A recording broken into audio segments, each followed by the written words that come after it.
What does a contraction feel like? How do I know if I'm in labor? And what does the day of labor look like? Wait, is this normal?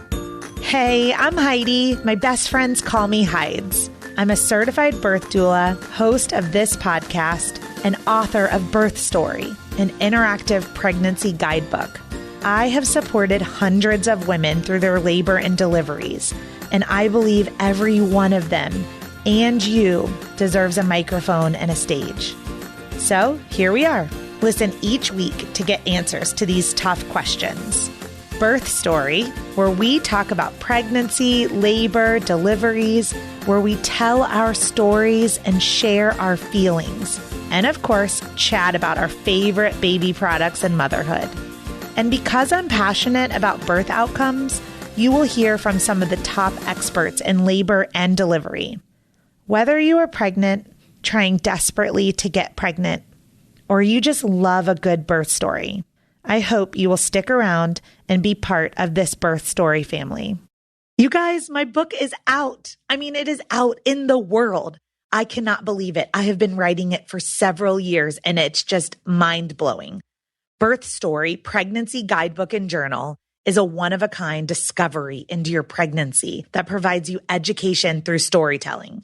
So what's it really about? In the 16 years that I have served women with every personality type, I noticed there was a huge disconnect between what my clients were craving for childbirth education in a book and the books that were actually available on the market. There seemed to be unlimited resources if you are looking for an unmedicated birth or a natural birth or a home birth. But there just weren't a lot of resources for my clients who were part of the 92% of women birthing in a hospital and very much open to medical interventions like an epidural, nitrous oxide, and opioid medications. So I wrote that book to fill the gap for you. Week by week throughout your pregnancy, you will engage with material meant to educate and empower you as you plan for your own birth story. Hospital, medicated, unmedicated, or something in between. You are welcomed each week with a postcard from the womb, which is an adorable note from your baby about their miraculous development, as well as the amazing changes occurring within you. Then you are invited to use an uplifting birth affirmation and to respond to an introspective journaling prompt to document your feelings, curiosities, and wonders every single week. With room to memorialize your own birth story, this book will become a memory keeper and a legacy gift for your baby. You are encouraged to read one of my favorite birth stories each week, filled with childbirth education, tidbits, and explanations of important medical terms and procedures. These are real-life accounts shared with permission from the births that I've attended during my career as a doula. And I gave you a great mix. In the 42-week guide to your pregnancy and 42 birth stories, 7 of them end in cesarean section. About half are unmedicated and the other half are medicated deliveries. This is a judgment-free book. So take what you need from each element and leave the rest. Okay, are you ready to buy? I would love for you to go to birthstory.com and buy it directly from me. But I totally get it if you're an Amazon girl. You can head to amazon.com and just type in Birth Story Pregnancy, and the book should pop up. I'll deliver it straight to your doorstep. And I would venture to say that you might be an audiobook kind of woman because you're listening to a podcast. So if you would prefer to listen to this book, then I have recorded it and it is available for download at audible.com or on your Audible app. Thank you for being part of the Birth Story community. I am so excited for you to have this book in your hand once you've purchased it and it has arrived. I hope that you will give me your thoughts and feedback, and don't forget to take a selfie with your book and post it on Instagram and tag at Birth Story Podcast. Episode 4. All right, today I am interviewing a total stranger from our local mom-to-mom board named Kristen. And this story went somewhere I was not expecting. In full disclosure, I actually had to go back and edit a part out because man, she just got real with me. And it's just amazing. And I hope that you enjoy everything about this woman and her birth story.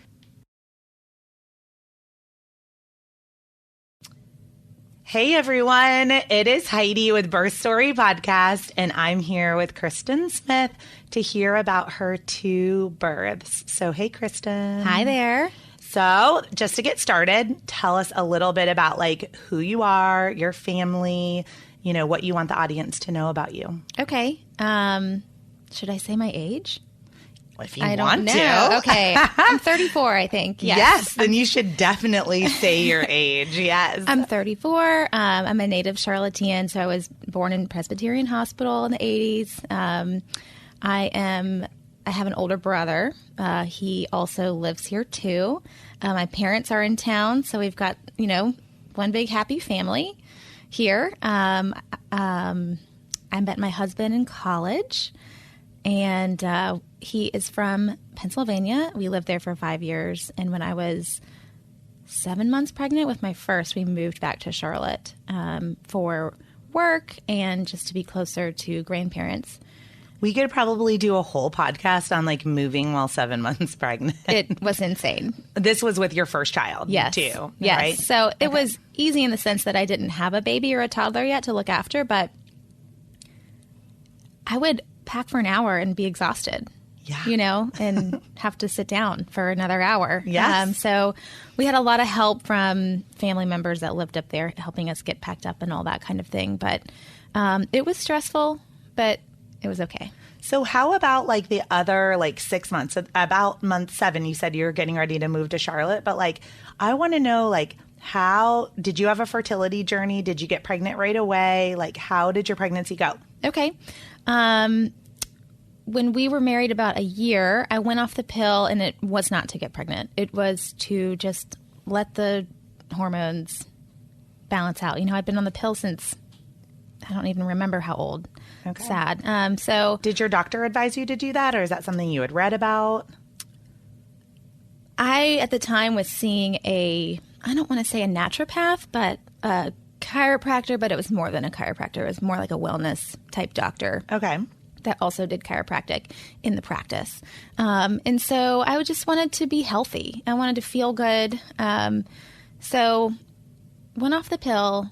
That summer, we hadn't been trying, but we had a surprise pregnancy. Okay. That was, I was terrified. We hadn't even talked about kids yet.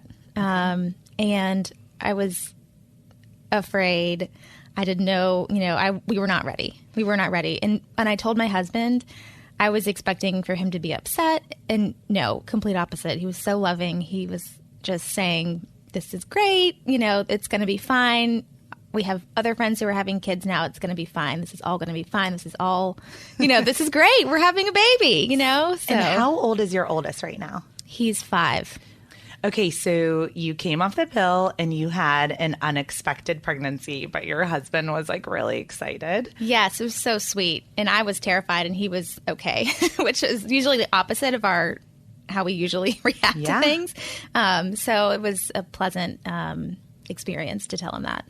So we went in for the first appointment at, I don't know, 7 or 8 weeks. At the time, I was traveling a lot for work, too. So, like, trying to squeeze in the appointment and all of this was a little bit of shuffling. So we go in and, you know, you're definitely pregnant. You're about 7 weeks along. Let's do the ultrasound. We go to the ultrasound, and there's a baby, and there's a heartbeat. But it was, like, in the mid-80s.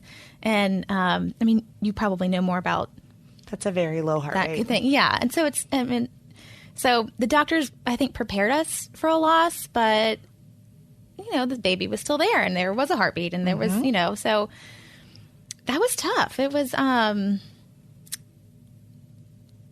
wasn't expecting that. And at that point, we hadn't known family members or even friends that had miscarriages that we knew about, you know, so this was kind of weird. We weren't prepared for this at all. Had you already shared with your all your family and friends that you were pregnant? No. Okay. No, we hadn't told anybody. And so we were planning to tell them Labor Day. So this was like August. So we were a couple weeks away from getting to like that the point, where you're supposed to tell people, I guess, in quotes. So I didn't have much bleeding, just a little spotting, but nothing significant.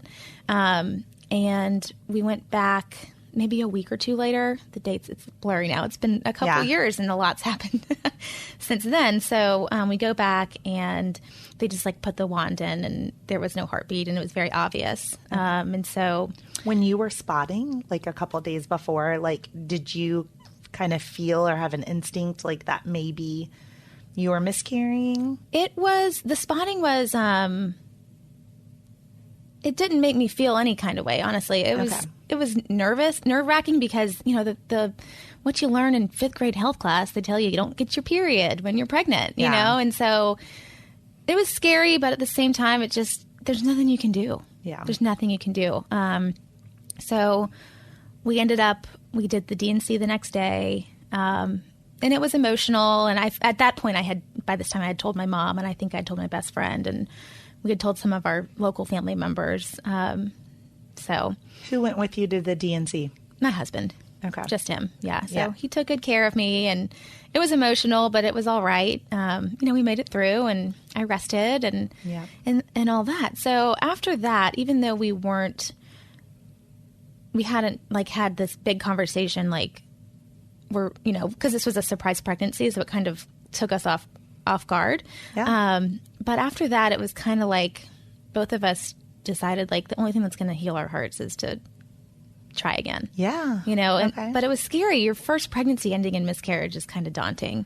Yeah. And nobody prepares you for that. No. And at that point afterward, we heard, grandparents or parents or friends that had, had miscarriages after we shared our story with a couple of people. And that makes you feel a little better. I think you sharing the story right now is going to comfort a lot of people that are listening. Yeah. So we tried again for 6 or 7 months and didn't have anything. And I was at my wit's end. I was we got accidentally pregnant before. Why can't we do it again on purpose? And just as I was about to make an appointment with the doctor and say, what's up with this? We found out that I was pregnant again. So did you just miss your period, or did you feel a certain way? How'd you what kind of clued you in that you were pregnant? The first was the tingling in the boobies. Okay. Can I say that? Yeah. It's an explicit podcast. Okay. Yeah. So very different than just your normal period. I never had that sensation during periods. Yeah. It wasn't a symptom of mine. So that's a really obvious symptom. Then. Yeah. So I was light bulb went off. This could be something. Yeah. And then pretty much the day after I missed my period, because I was very regular, I knew. Yeah. So I took the test and it was positive, and that was that. Yeah. Yeah. Okay. So were you with your husband when you took the test? Yes, we were both home. I don't even know if I told him if I was going to take it or not. Okay. But we had been trying, so it wasn't a total surprise. So, I ran downstairs and he was watching football or golf or something, and I told him, and he didn't have that great of a reaction the second time. I think he was scared and nervous, and he was like, well, we'll see what happens in the next couple weeks. Yeah. So, I can just feel his heart as you say that. Yeah. Oh, that's so hard. So that was hard, but we went to the doctor again, and we saw a better heartbeat. I forget what it was, but it was in the 100s. Yeah. It was 130 to 160. It was probably around then. I'm sure I have it written down somewhere. Yeah. And so we still didn't tell anyone. This was, February, March. Of what year? 2013. Okay. Mm-hmm. So this is kind of crazy. So and I was traveling for work. I was working for a corporate bank in commercial lending doing auditing. We lived in Pittsburgh at the time, so I was traveling all around to Ohio, Kentucky, Michigan, all these places. So I was actually in Cleveland this week working on an audit and staying in a hotel, and I went to bed. I was about 10 or 11 weeks, and I was super nauseous. during this pregnancy. Okay. Which is super normal. Yeah. But I mean, it got to the point and like throwing up or just the feeling of nausea? No, throwing up. Okay. And I wanted to, and so, but it was just like so heavy. It was like all you can think about. Didn't know what to do about it. And honestly, I was so sick that I got to the point that I wished I wasn't pregnant because I was so sick. Yep. I don't know if anybody can relate to that. But it was a dark place. Yeah. It is such a normal feeling. I'll just share with you right now. I had heart palpitations. Like I developed like PVCs and like fainting spells. Wow. Not to scare everybody that's out there. But I remember thinking like, I want to live. I want to live. I had moments where I was like, I want to live more than I want to be a mom. And then I would have like horrible guilt. Yes. But I think that I'm glad we're having this conversation because I think there's a lot of moms out there that will have had those moments where you are so sick, just like when you have the flu and you're like, I would do anything to make this go away. Right. And then we feel better and then we just let those feelings go. Right. So that was like a hard thing. So you were alone in the hotel room. I'm alone in this hotel room. I'm so like nauseous. I still have to work, whatever. Yeah. So, and you were just thinking, I just need it all to go away. Yeah. Yeah. Literally that night, I'm in a DoubleTree in Cleveland, Ohio, and I go to bed. I wake up in a pool of blood. Oh. Like, looked like a murder scene all over the bed. Ran to the bathroom. It's like midnight or 1 o'clock. And I go to this is kind of gross. Oh, no. Okay. No, it's fine. Things are probably going to get weirder. This podcast is about education through storytelling, and it is explicit. So it's here to teach. I say, like, when we were talking about this podcast, like, we're going to cry together. We're going to laugh together. We're going to learn together. Okay. But we want to hear it all because, like, all the things that we're talking about, and like you said, when you had your first miscarriage and, like, no one had talked about it, like, this podcast and this conversation, like, hopefully this is just one more step towards opening up these conversations so that we're transparent and we help other people so that when they wake up in a hotel room in a pool of blood, that they know what the next steps might be. Yeah. So again, not prepared for this at all. Yeah. And I had spotting, but it was more spotting than when I miscarried. This is before. Sorry, going back. That's okay. I think our readers are tracking. I'm tracking with you. I mean, our readers listening. I think our listeners are tracking. Okay. So I had more spotting with this, but again, nothing you can do. And I had gone in for several ultrasounds, and everything had been, the heartbeat was fine, and there wasn't any, I don't know, placenta issues at this point or anything. So, I was more confident, even with the spotting, but. Yeah. I woke up in this pool of blood. I mean, it was bad. It was ugh. So I run to the bathroom, and I've got my cell phone, and I'm like pulling my pants down to sit on the toilet because stuff was coming out, and I passed these huge clots, like size of my hand. And at this point, I'm only 10 weeks pregnant. So there was one that was the size of my hand, and there was one that was about the size of an egg. Okay. Now, how were you feeling? Were you dizzy? Were you lightheaded? Do you remember feeling, or were you just feeling scared? Just panicked. Panicked, okay. Panicked. I had my phone.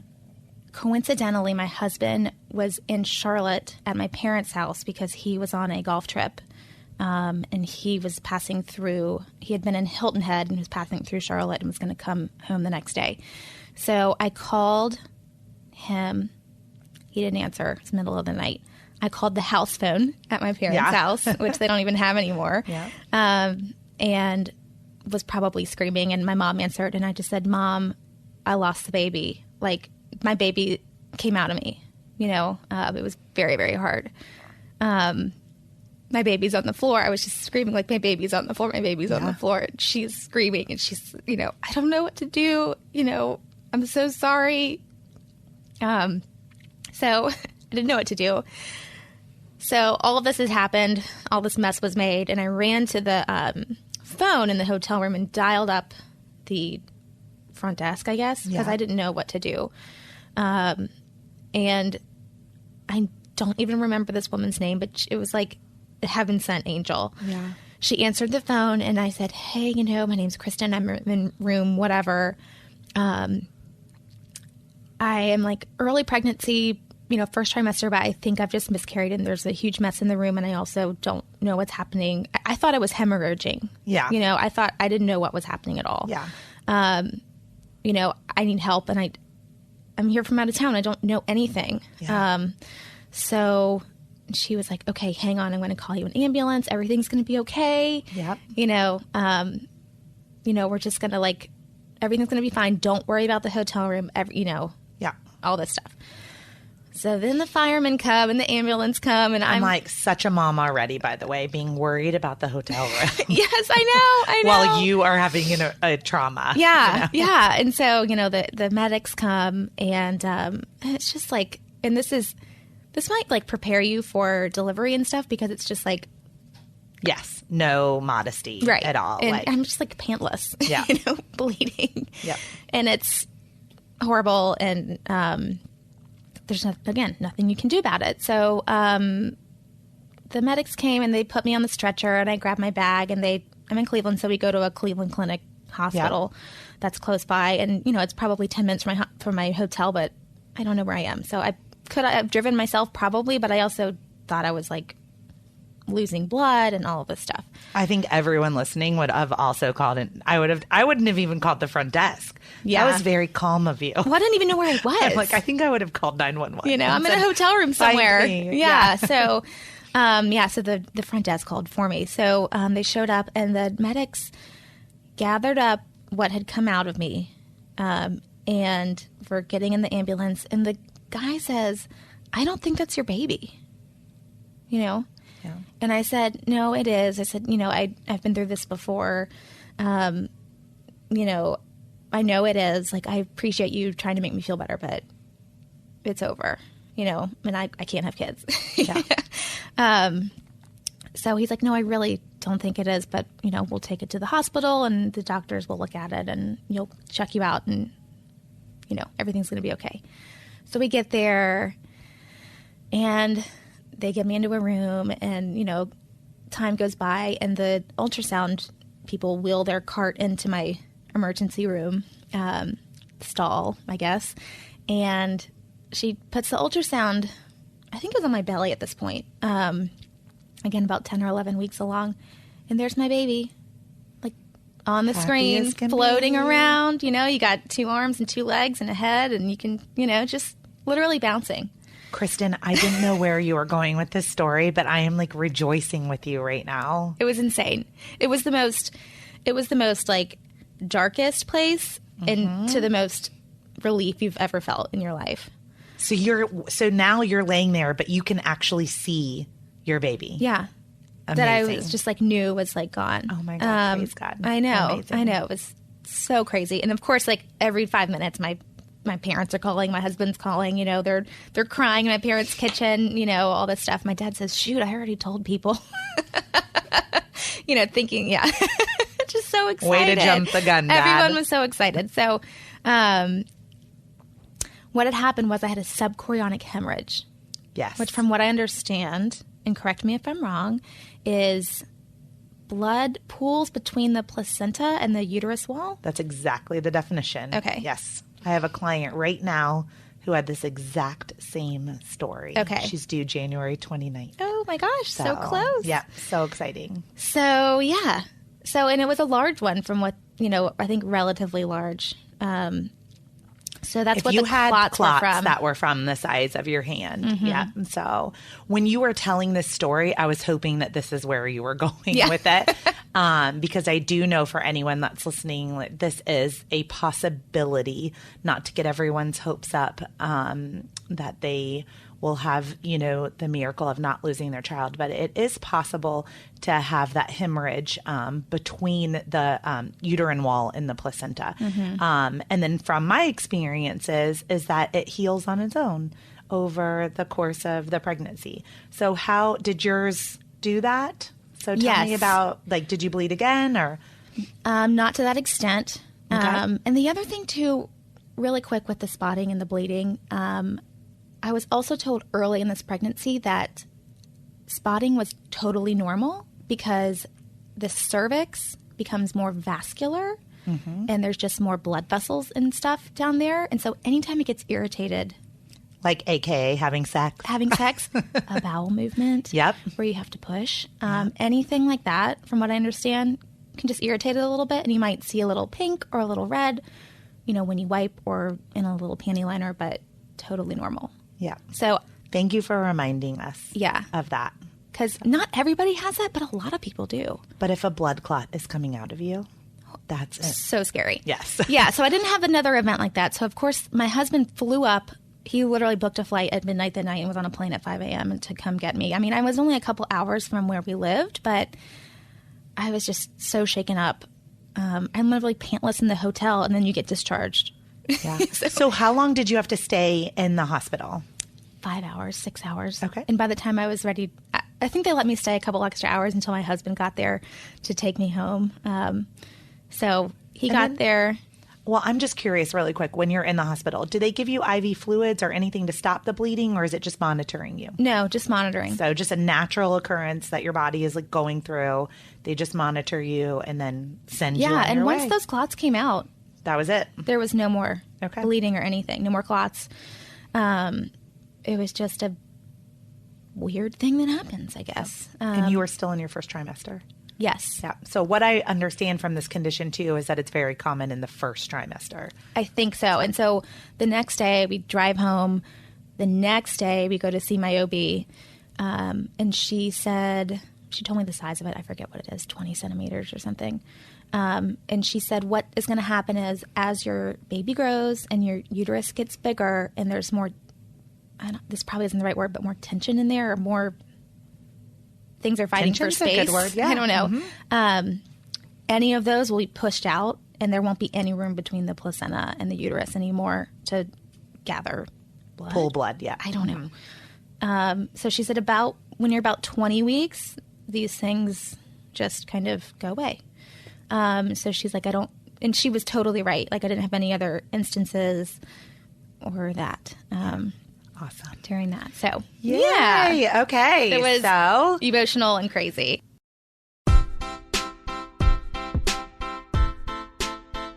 Hey, it's Heidi. I'm interrupting the podcast to let you know about a free resource that I've created for you at birthstory.com.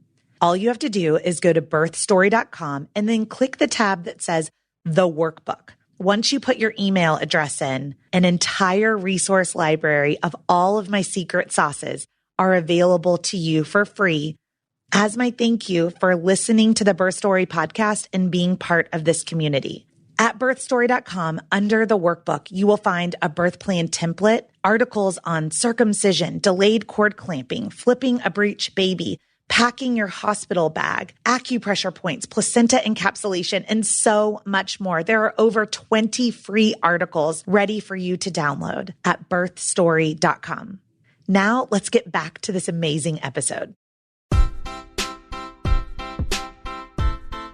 So was the rest of your pregnancy like uneventful or? Other than the move. Yeah. Okay. The move at 7 months. But other than that, like blood pressure is like you felt good. Did the nausea subside? Yeah, about 15 weeks. About 15 weeks. Mm-hmm. Okay. And did you ever have to take a medicine for the nausea? No, not for this pregnancy. Okay. So at 7 months, you moved to Charlotte. Yes. I'm sure. Did you unpack your boxes? I had a lot of help. My mom helped me a lot. And a lot of our stuff went into storage because we moved into a townhome. We moved from a house into a townhome knowing that we would buy a house at some point. Being so pregnant, like we just had to get like the first thing we could find that was good. So we had a little less stuff after we moved. So that was nice. We got all settled. I finally could decorate the nursery because I knew we were moving, so I couldn't really like buy anything yet. So that was fun.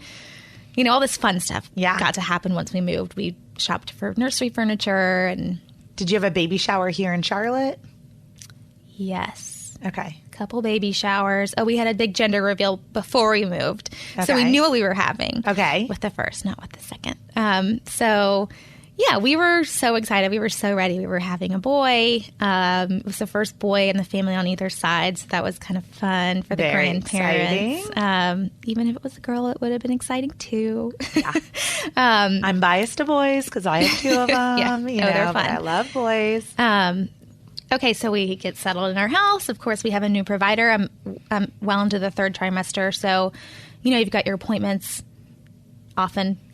And again, like nothing substantial going on in the pregnancy, just your normal checkups, glucose test, that kind of thing. Okay. So. Yeah, so everything's healthy. So did you take any childbirth education classes or hire a doula? So I was interested in unmedicated birth, but I wasn't committed to it. Okay. If that makes sense. That makes absolute sense. I wanted to dabble. So I read Ina May. I read another book. I can't remember what it is. Sorry. I wanted to be prepared for any scenario. Okay. So we took this class. It was taught by a doula, and there were other doulas in the class, like in training, I think. Okay. It was at a birth center that I don't think is open anymore, but it was a great class. It was a Lamaze class, which was more than just your... So you learned how to breathe. Learned how to breathe. There were a lot of people in the class actually having home births, Okay. planning for home births or birth center births. Mm-hmm. And I think actually the fact that we were planning on a hospital birth, we were there were only a couple of us in the class.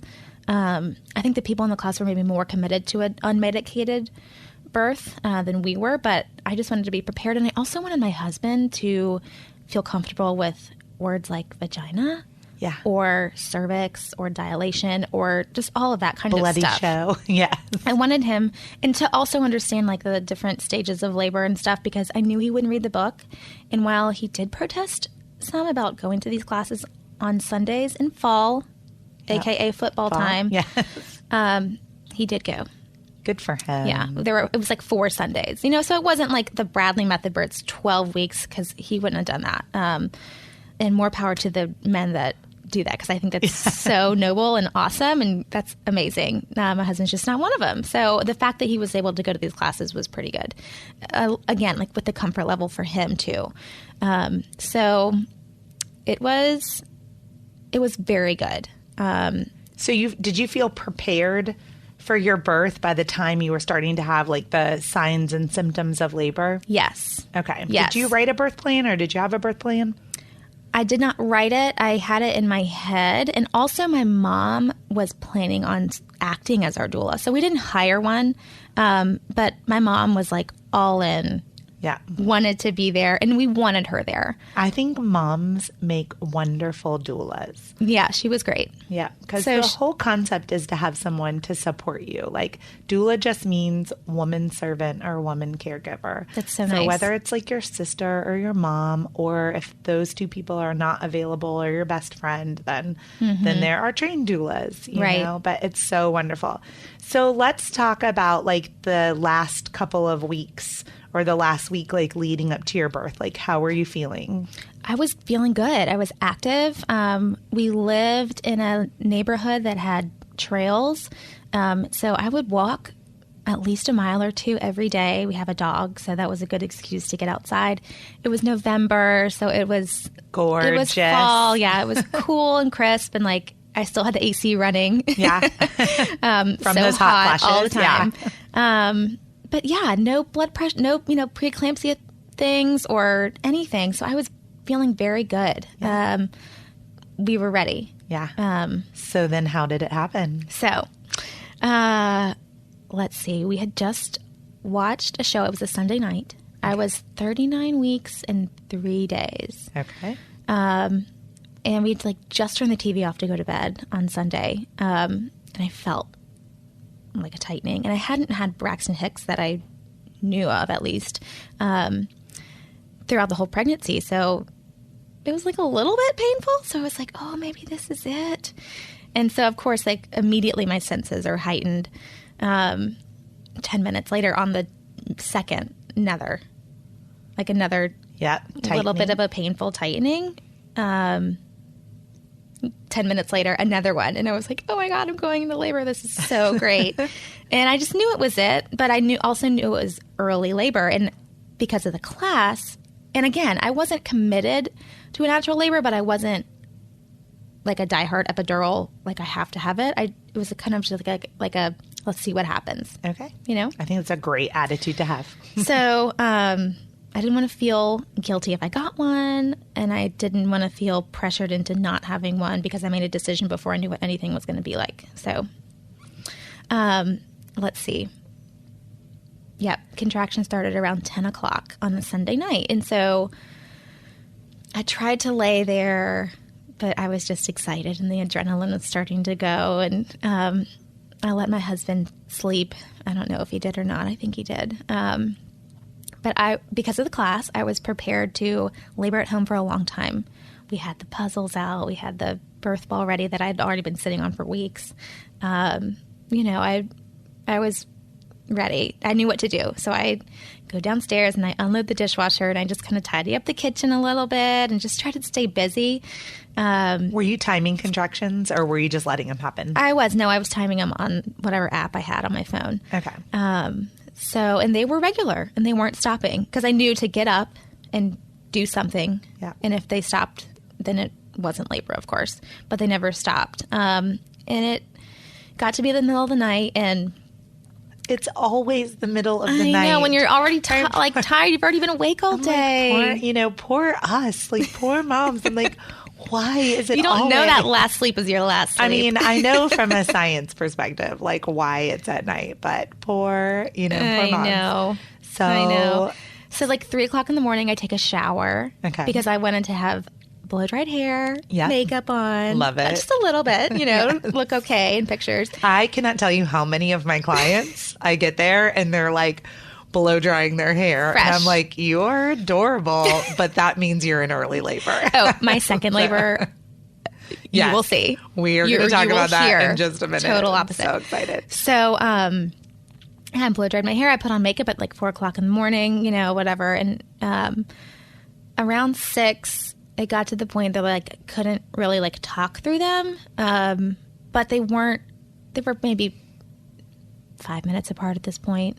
I had to breathe. I had to lean over and breathe through the contraction, but it wasn't anything. But had you slept? No. Okay. And I tried to lay down at first, but I was just too excited. So basically you had already been in early labor for 8 hours and have not slept. Yes. So you are tired. I'm assuming you're tired. And I, of course, had the plan, in my mental birth plan was to make sure I eat before I go to the hospital. So around 6 o'clock, my husband gets up and, he was sleepy, aware, I think, all night of what was happening. But I think once he saw me having to lean over and breathe, he was call the doctor, we're going. And in my mind, I knew that I wasn't really anywhere close and that I wanted to stay home. But he was I think kind of freaked out. Okay. So yeah, I called the doctor and they said, okay, come on in. It is today and it's 11:13. And I was like, oh, what a cool birthday. 11:11. The person on the phone with the OBGYN said, go ahead and come on in. It sounds like you're, really in labor. So we have a freak out moment, this is happening. We're going to have our baby. We get Had you already packed the car? No. Okay. No, but we did all those things, got ready to go. So we get to the hospital, and I hadn't told my mom yet that I didn't want to bother her in the middle of the night if it wasn't anything serious. I knew she would need to be rested. Yeah. And in hindsight, we really needed to be rested because this was long. So we let her know. So she we get to the hospital, check in, and they check my cervix and triage, and I was 4 centimeters. And they said, you're staying. That's a really good starting point. I think some people get sent home at 4 centimeters. So I don't know how they decide who's staying and who's... Contraction pattern. Okay. Plus the fact that... Because some people can be 4 centimeters dilated and not in labor. Walking around for weeks. Yeah. I actually just had a client that delivered last Monday, and she was 6 centimeters dilated before labor even started with baby number 1. So, it really happened. It really has a lot to do with contractions. It's not just one thing or another. Yeah. Okay. Mm-hmm. A bunch of moving parts that all equal labor. Yeah. So they said, you're staying, you're having your baby. So it's 8 a.m. at this point. And I had my green smoothie on the way with, protein and all that. So I tried to have a full meal that wasn't too heavy on the way. Good job. I ate Bojangles on the way to the hospital. It was disgusting. In my birth story, it's like the worst regret. Oh, so no. High five for green smoothies on the way to labor. Yeah. Okay. So, we're feeling good. We're feeling excited. So we're in the hospital. My mom had her copy of the birth partner book that she had read cover to cover, highlighted, dog-eared, taken notes in. She was armed and ready and excited, So it gets to be noon. They check me again. I'm only 5 centimeters. Okay, so that's far. I mean, 5 is a lot of centimeters dilated, but tell me, do you remember how you were feeling? Do you, remember at that point? I know you were feeling tired, but what were contractions feeling like? I had to stop and breathe through them, but in between, I was okay. And they were maybe 2 to 3 minutes apart. Okay. I mean, my dad came to visit, and that was fine. The hospital that I delivered in had bathtubs. And so we thought maybe if I got in a warm bath that I would relax a little more and the contractions maybe would pick up and I would dilate a little more. So I tried that. Didn't help. So the doctor wanted to break my water. And this was almost like a turning point, right? Because I wasn't committed to unmedicated, but I also I was afraid to go down the path of interventions. So were you still about 5 centimeters when they broke your water? Yeah. So that was about 2:00 in the afternoon. They finally broke my water. And it was insignificant. It was totally fine.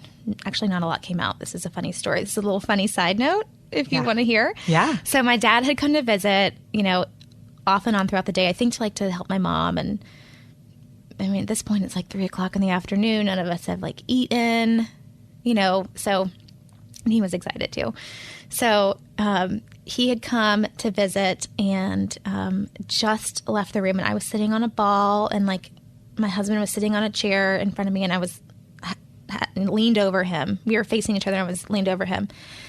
And literally, as soon as my dad shut the door to the hospital room to leave, the rest of my water came out in a huge gush. It was so funny, and my dad would have been horrified if he had seen that. My goodness. So that was as soon as that water broke. Yeah. It was kind of on. Yeah. So I'm going to interject right here because sometimes when they break the water, the head will almost reseal. And then when you're on the ball and you're rocking your hips or moving around, it creates sometimes space for the rest of the water to break open. Because when they broke it with the little tool. Yeah. It really was insignificant. But that I was in the bed, but then I got up and maybe an hour later this happened. So it was funny. And then from that point, I think they checked me and I was 7 centimeters, and the contractions, once that water breaks, the pain really picks up, I guess. And so I was breathing through things, but I was exhausted. Mm-hmm. And so we made the decision to request the epidural. And how many hours into labor were you at this point? Almost 24? I want to say about 20. At this point, it's probably about 5:00 at night. Girl, that's a long time. Okay. Yeah, but the contractions weren't that bad up until the this point, and the fact that I was so tired and all of that kind of helped us decide, we need this. The number one reason my clients get an epidural is because of fatigue, not pain. Yeah. They just want some rest. Right. They're I can handle the next contraction, but I just want to go to sleep. Yeah. So were you kind of feeling that you just wanted a break? Or was the pain I need the pain to go away? I was afraid of the ring of fire, to be honest, perfectly honest. I was afraid of that. Okay. My whole pregnancy, right? And so I said, God, if this is this bad now, it's only going to get worse, right? I don't know where. And we can revisit this after my second kid is born because, I have a client that literally sang, "This girl is on fire," as she felt the ring of fire, and I wanted to die hearing this. Good for her. That's great. Oh my goodness. Wow. So, but you had heard about this ring of fire, which happens just at the delivery, but you were I need that to not happen to me. I can't. Is what you were thinking. I can't deal with that. Yeah. No. Okay. I will never be right again. So when you made the decision, get me the epidural, how long did it take for the anesthesiologist to get there? maybe 45 minutes or so. Okay. I mean, and I wasn't like begging for it, you know. And did you already have an IV or did they have to put an IV in? When I got into the delivery room from the triage, they put in the hep block. So it was in, but I wasn't getting any fluids at that point. I guess maybe at this point I had some fluids. Okay. But yeah, when I got to the hospital, they put that in, but then I was able to walk around and go outside. They have like a little outside area, which was nice. Yeah. That's what I had wanted to do. I wanted to keep moving. I knew that was part of it. Yeah. And so, yeah, so everything was ready. They had already taken done the lab work, and I had the fluids. So it was like ready. We were ready for the epidural. Yeah. Once the anesthesiologist was there. So he came in and did that, and God, I hated that. I'm sorry to scare anybody, but it's okay. This is your story. I didn't like getting the epidural. Okay. The physical act of it. Okay. So let's share with everybody a little bit about what it's like to get an epidural, because I also had an epidural with one of my births. And I remember having to just be really still and curl over. Yeah. But then the contractions keep coming. So and you're stuck. Yeah. Yeah. So for you, what was the most uncomfortable part of that epidural? It was probably more of the mental, oh my gosh, there is a huge needle going into my spine. Okay. This is scary. Yeah. Yeah. Did they show you the needle? No. Okay. So you're just envisioning what it might look like. Yeah. I'm probably picturing it to be way So. bigger and worse than it actually was. So, yeah, we got the epidural and it was fine. And I think I had a good epidural because I could still move my legs, but I couldn't feel much. However, it gave me the shakes. Or maybe that was labor. Yeah, but I had the shakes so bad that I couldn't lay down and rest. Okay. So that was a big disappointment. Yeah. So for everyone listening, the shakes are super normal, and they're a very annoying part of labor, and they can also happen right after delivery too. So I'll put some information about the shakes in the show notes. Okay. Yeah, that's a good idea, because again, something I was not prepared for. Yeah. So a couple hours go by, and my husband and my mom took shifts going to get something to eat in the cafeteria, and a little breather there. And then we got to the point where we decided, the birthday is going to be 11, 12, 13, even though I'd gone to the labor on the 10th. Yeah. Technically. But I was like, oh, wait, that's an even cooler birthday than 11/11. Right. So I like it. 11, 12, 13. It had a little ring to it. It's fun.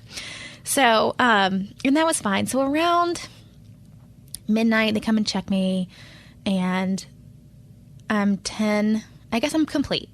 I'm complete at this point. I had a friend recently before this who had a baby a couple months before me, and she pushed for 4 hours.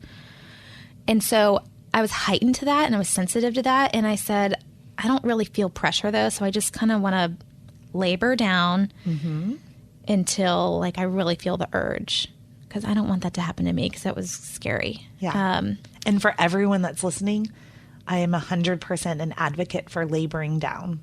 So 10 centimeters is just one of the parameters that we're looking for. But the station of the baby, meaning where the baby is that head high? Is that head low? Is the head engaged in the pelvis? That's really important. And let me tell you, if you are not feeling the urge to bear down, the baby is high. So I think it's really important to save your energy and let the baby come down. So it's good to hear you say that that's what you wanted to do. Yeah. And so they let me do that for maybe an hour or two more. Okay. And they finally, I think, were like, okay, this girl's got to have this baby. Okay. So around 1:00 a.m., they're like, okay, we're going to start pushing. So, you do a couple pushes while the one nurse watches. And then to practice and to coach you. And they can see, what's happening. And I don't know what they could see or couldn't see at this point. So all I know is we're pushing. Again, at this point, I've been awake for almost 48 hours. So, and, I had that smoothie, but that was long gone. I might have had half of a popsicle at some point. So I was just cooked. And then I meant to ask you too, right before you started pushing, when you were having the shakes and stuff, did you ever vomit? No. No. Okay. That's good. Yeah. So I almost wanted to, though, because I knew that was transition. Again, from those classes, in the item A, I knew the signs. Like if I could just get to the vomiting part, we're almost done. Yeah. Yeah. So, so we started pushing and pushing and pushing. Finally, and I like didn't want a mirror because I was afraid to see things that I can't unsee. Yeah. But I got to the point where I was asking for a mirror because I couldn't feel anything. You know? And you needed some motivation. Yeah. And so they brought it in, and then finally I was able to get a push where we could see a little bit of the head. Yeah. And so that was good. And plus I could kind of feel how to push. Yeah. But that epidural is hard. Yeah. It's hard. Because if it's good and heavy and it takes your pain away, it also makes it difficult to feel, either the natural ejection reflex occurring that you can work with, So I was there, understand. Yeah, very hard. Yeah. So did you feel like the mirror really helped you? What it did I'm because doing I could tell physically what I was doing was working. Yeah, and then I could try to recreate that on the next push. Yeah. Okay. So I ended up pushing for I think an hour and 45 minutes. Okay. And it felt like an eternity, and it was very scary for me. I don't know. I think I was just really tired, but also they've got the heart rate monitor on, and maybe they shouldn't have said this, but the heart rate is low. The heart rate is changing, and I'm decelerating. And I'm starting to panic. Oh my gosh, just take me back, get this baby out. I want this baby in my arms. I don't want to do this anymore. I'm worried for his safety now. Yeah. I think one of the things too, that there are many heart decelerations that are indications of an emergency, right?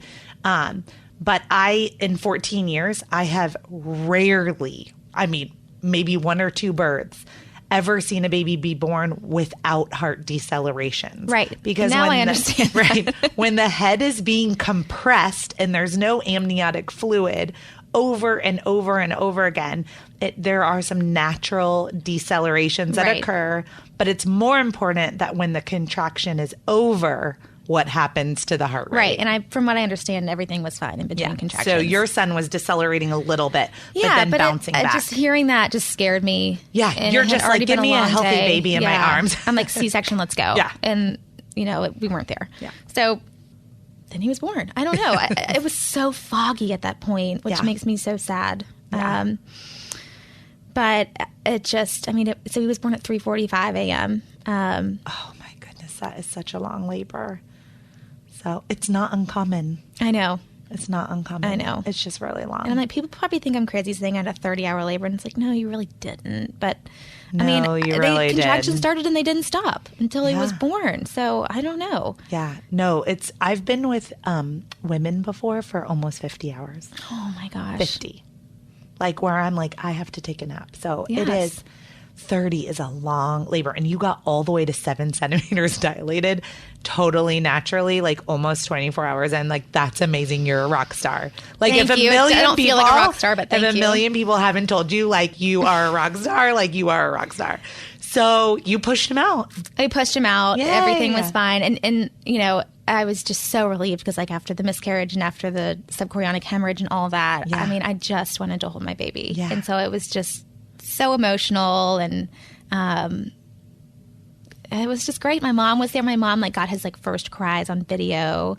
Oh. So do you just remember holding him, staring at him? I was just I'm so glad you're here. I love you so much. We're going to get these lights off. It's just going to be you and me. It's going to be we're together. The most amazing feeling in the world. Yeah. So did your husband cut the cord? Yes. Yeah, he did. Yeah. And, in my mental birth plan, I was delayed cord clamping, all of this. And my husband was on board with that. And he saw the doctor put the clamp on, and he's like, oh no, take the clamp off. So I don't know. It was so crazy. I'm assuming that I don't know if we delayed. I don't know. I think he did undo the clamp for a couple minutes, but I don't know. At that point, I feel like everything was out the window. Yeah. But still, the fact that you guys were trying to advocate for something that you wanted at the stuff, end is really cool. Yeah. I know we have a plan, and then we just, at the end of the day, you're like, healthy baby in my arms right now. Absolutely. And you let some of that stuff go, which is, really good. Well, it's been really amazing hearing your whole journey, like through your pregnancies and getting your son here safely. And you did such an amazing job with the labor. And on another episode, so if you guys like loved hearing from Kristen, you are going to die when you hear that her second birth was very precipitous. So the world just kind of took care of that long first labor. So we're going to, so on our next episode, we're going to hear like part 2 of Kristen's journey. But before we get to that, tell me like, what are your favorite like baby products, or did you have a favorite baby product that you used? You know what it is, and this is but so helpful, is these quick zip sheets. Right, oh my gosh, everybody needs these who has a crib. Crib sheets are such a pain to change, in my opinion. All sheets are. Yes, 100%. And I will say, this is maybe a controversial subject, but I'm a bumper mom. Okay. So I have the bumpers on, so the crib sheet is even harder to change. Yeah. So what these sheets are is they go under the mattress and up over, and then there's a zipper that zips on the top of the crib. And so you just like zip off the dirty... To only change the part of the crib sheet that you need to change? That the baby touches. That is brilliant. And then you zip on like a clean one. Well, Kristen, thank you so much. Thank you. It's been really nice to hear your story and to get to know you. Thanks to Quick Zip Crib Sheets for sponsoring today's episode and for being Kristen and so many moms' favorite baby product. Quick Zip offers great starter packs, perfect for setting up your nursery or to give as the best baby shower gift in the pile. The packs include one base that stays on the mattress and up to 3 zip-on sheets, so you'll have a couple ready to go for a quick change.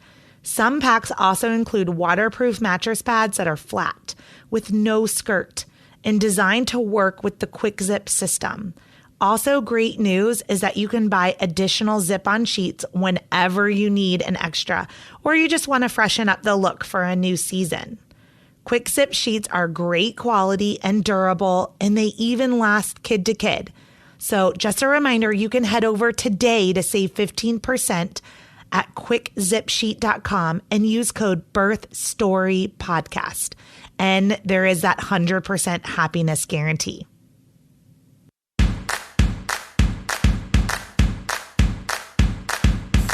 Thank you for listening to Birth Story. My goal is you will walk away from each episode with a clear picture of how labor and delivery might go, and that you will feel empowered by the end of your pregnancy to speak up, plan, and prepare for the birth you want, no matter what that looks like. I'm so excited to tell you about my first book that I wrote that is launching this summer. It's a 42-week guide to your pregnancy. It's a collection of birth stories. It has a ton of doula advice from all of the questions that my clients have asked me over the last 14 years. It has hysterical partner tips that you will want to read to your partner. And it has journaling prompts because nobody has time to write 20 pages in their journal about their pregnancy. So I've taken the liberty to give you some prompts of things that I think you might want to remember back on after the baby's born. So again, you can go to birthstory.com and pre-order a copy today, and it would mean the world to me. If you're enjoying this podcast, then I need your help to spread the word. If you know anyone who is pregnant, is trying to become pregnant, or just loves a good birth story, if you could send them to iTunes or Stitcher or Spotify or